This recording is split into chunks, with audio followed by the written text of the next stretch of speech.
Qyteza e Kuçovës nuk njihet vetëm për arin e zi, por edhe si një ndër qytetet ku është ndërtuar reparti ushtarak 3362 Kuçovë, i cili dhe mbante emrin Reparti 23 Peza.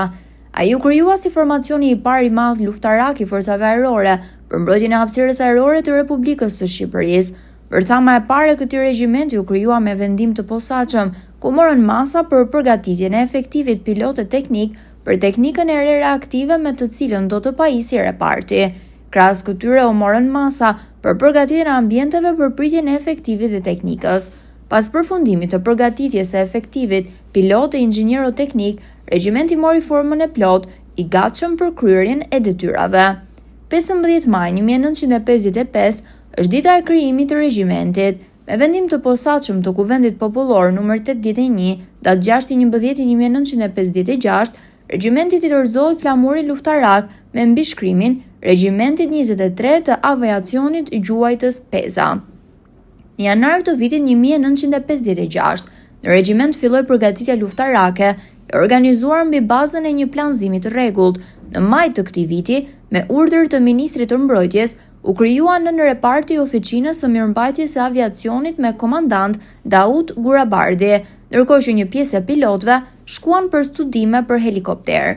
Në korrik të vitit 1957, në këtë aerodrom ul për herë të parë avioni bombardues JI-28, i cili hyri në armatimin e aviacionit ton luftarak. Në dhjetor në Kuçovë ulet një avion transporti anglez Skymaster me vendim të presidiumit të Kuvendit Popullor për kryerjen me sukses të kësaj detyre. U detyruan pilotët Kosta Dede dhe Mahmud Hysa, si dhe aviodrejtuesi Shqyqyri Balla. Në muajin shtator 1959, regjimenti mori pjesë në stërvitjen me trupat e armatës në rajonin e Ersekës. Në muajin nëntor, regjimenti mori pjesë në paradën ushtarake me rastin e 15 vjetorit të çlirimit të Adeut. Në muajin prill të vitit 1961, për herë të parë filloi eksperimenti i karburantit të markës shqiptare, i prodhuar nga punonjësit e laboratorit të naftës me në krye inxhinierin Stefan Kagjini. Komandanti i regjimentit, piloti Niko Hoxha, me avionin 332, bëri provën e parë në ajër. Në vitin 1964, në vartësitë e regjimentit u krijuan 2 reparte të reja, batalioni i shërbimit të aerodromit dhe grupi i radiodritës. Në vitin 1965, krijohet skuadrilja e 3 reaktivo-mësimore për përgatitjen e pilotëve, teknikëve të rinj me komandant pilotin Sali Dibra. Në fillim të vitit 1966, filluan punimet për ndërtimin e uzinës së riparimit të avionëve, ndërsa në muajin prill, reparti pajiset me një skuadrilje MiG-17. Në gusht të vitit 1975, eksperimentohet për herë të parë qitje natën me raketa, ndërsa në vitin 1977 për herë të parë eksperimentohet bombardimi nga fluturimi horizontal në lartësi të vogël. Në vitin 1979, në detyrën e komandantit të regjimentit emërohet Harila Rebi, në atë të komisarit Viktor Vangjeli.